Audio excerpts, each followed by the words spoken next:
ruudulises noormes? No näiteks, et ei tohi toitu ära visata. Jaa. Kas sulle jäi midagi meelde?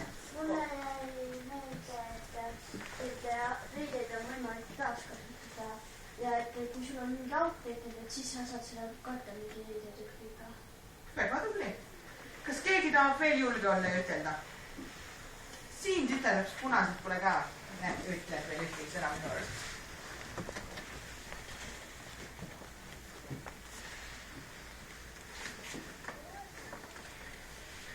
Jaa, palun. Et plastpudelitest saab teha näiteks pliiatsi, topse või vaase. Tubli, palun.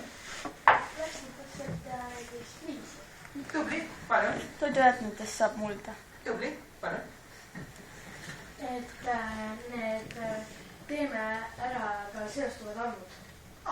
No näed, kellel ka meelde jäi. Aga nüüd on mul sulle väike ülesanne. Palun